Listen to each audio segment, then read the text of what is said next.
Magandang araw sa ating lahat. Ngayon nandito tayo sa Tacloban City Police Station 2 ng Abukay upang magtanong sa isang police woman tungkol sa kanyang kasarian at maging kanyang karanasan sa kanyang kasarian. Halina't ating alamin ang kanyang buhay.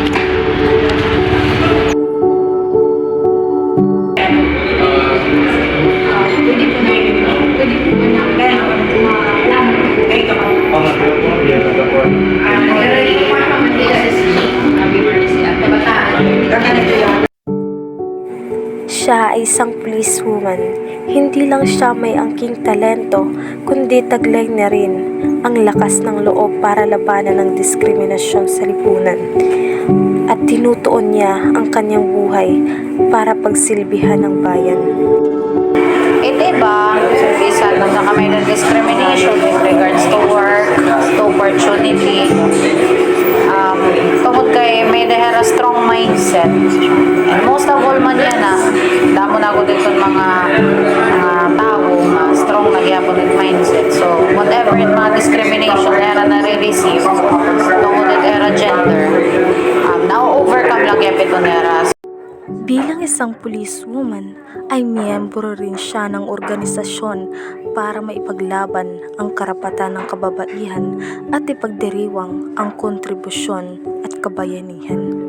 Mas damo ito mga member LGBTQ+ na nai-empower kasi may dala ng mga discrimination na nare-receive tungkol kay important naman good yan nakaato nito sinisiring pa nga very important at empowerment itong individual bisan ano nga gender. Sa kabila ng masalimuot na mundo, may asawa at pamilyang nagmamahal sa kanya ng buo. Sa kabila ng mapanghusgang tao, may pamilyang nagpaparamdam na siya ay may kakampi sa kanyang bawat bighati. Sa kanyang trabaho bilang pulis ay hindi niya naranasan o naramdaman na hindi maging kabilang sa trabaho dahil sa kanyang kasarian. Mas pinaramdam pa ng kanyang trabaho ang pagiging patas.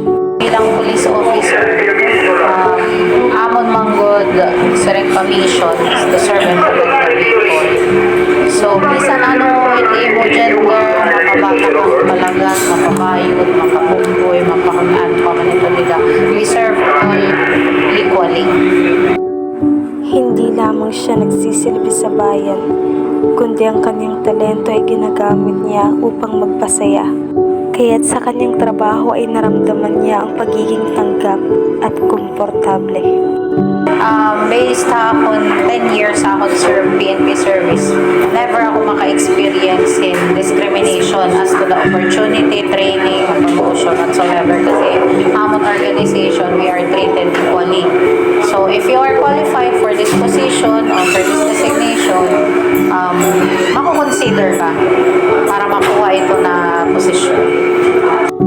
Sa kabila ng hirap na kanyang dinanas, lalo na sa pagsisimula pa lang sa trabaho, ay hindi niya ito ininda dahil dedikado siya sa kanyang trabaho at ito'y inaalay niya para sa kanyang pamilya. From civilian to uniform personnel, kurigya ko ng training na muli undergo para ang discipline, shift ng mindset, physically, emotionally, mentally. Kailangan naman i-prepare na ourselves para maging fit kami to serve the people. Ang kanyang buhay ay tunay na inspirasyon lalo na sa mga ninanais pumasok sa pulisya at militar na trabaho na hindi hadlang ang kasarian para sa iyong pangarap at pagsilbihan ang bayan. Ito akong message at mga aspiring to be one member of Philippine National Police is number one, passion. Kasi in whatever you do, you will love what you will love kung ano may gusto ibukado kung may passion ka. Bisan makapoy, bisan busy, sa kadamon, natapos pa lang national and local election. Very easy amon ang task na to be duty 24 hours and to be away ang family.